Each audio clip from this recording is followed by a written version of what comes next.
হরে কৃষ্ণ। শ্রী সম্মানিত ভক্তবৃন্দ, সকলের শ্রীচরণে আমার সশ্রদ্ধ প্রণাম এবং সকলকে কৃষ্ণপূজার শুভেচ্ছা জানিয়ে এই ভিডিও শুরু করছি।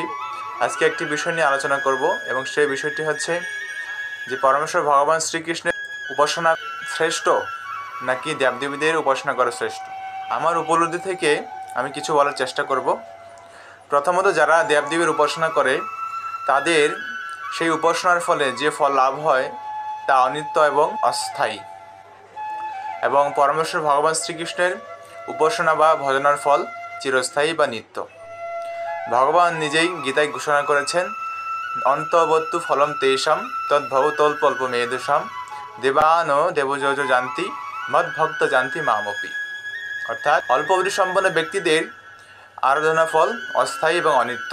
তারা তাদের আরাধ্য দেবলোকে ফিরে যায় এবং আমার ভক্তরা আমার পরমধাম প্রাপ্ত হন। এর থেকে আমরা বুঝতে পারি যে আমাদের কী করা উচিত। পরমেশ্বর ভগবান শ্রীকৃষ্ণের ভজনের ফলে আমরা তার সেই চিন্ময় ধামে গিয়ে তার নিত্য সভায় যুক্ত হতে পারি, যেখানে গেলে আমাদের আর এই জড়জগতে ফিরে এসে দুঃখ ভোগ করতে হবে না।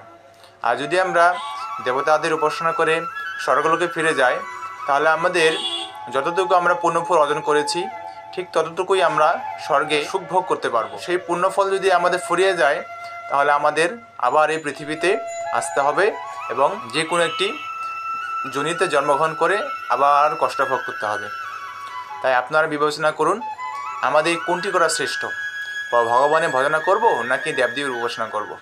আমরা কি এই জগতে চিরকাল থেকে দুঃখী থাকতে চাই, কষ্ট পেতে চাই, নাকি পরমেশ্বর ভগবান শ্রীকৃষ্ণ ধামে গিয়ে তার নিত্য সভায় যুক্ত হয়ে চিন্ময় আনন্দ উপভোগ করতে চাই?